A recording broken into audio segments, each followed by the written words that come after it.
लोगों ने इन्वेस्टिगेशन शुरू की और जो तथ्य आए हैं सीसीटीवी एनालिसिस हम लोगों ने किया है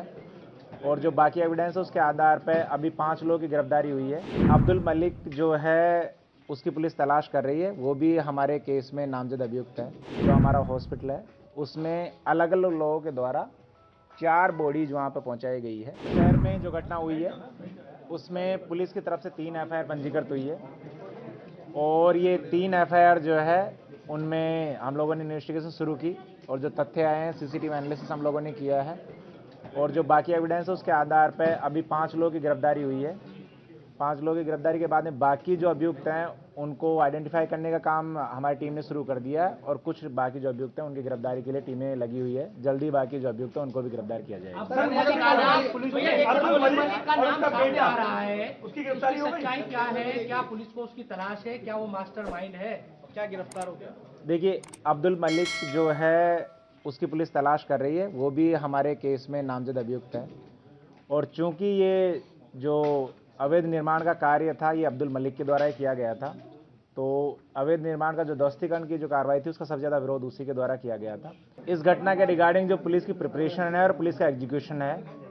उसके लिए हम लोगों ने एक प्रॉपर प्लानिंग की थी, प्रॉपर एक डिप्लॉयमेंट प्लान तैयार किया गया था, प्रॉपर फोर्स की ब्रीफिंग की गई थी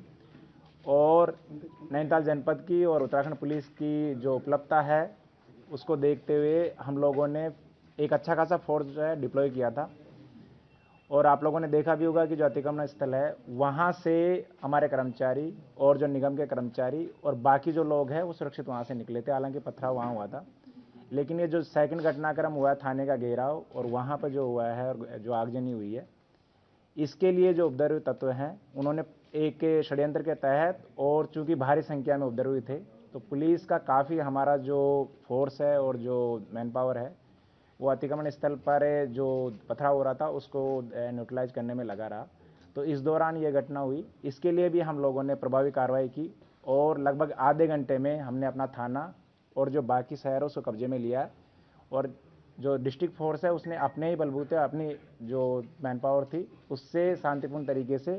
कस्बे में और बनभूलपुरा में जो नियंत्रण है वो भी पाया स्थिति पर। जो ये घटना हुई है उसके बाद में थाने के सामने जो मजिस्ट्रेट के आदेश के बाद फायरिंग हुआ है, उस फायरिंग के बाद वहाँ पे कोई भी डेड बॉडी हम लोगों को नहीं मिली। हमने सर्च किया वहाँ पे, लेकिन बाद में अगले दिन जो हमारा हॉस्पिटल है उसमें अलग अलग लोगों के द्वारा 4 बॉडीज वहाँ पर पहुँचाई गई है। अब ये पीएम रिपोर्ट के बाद में और जो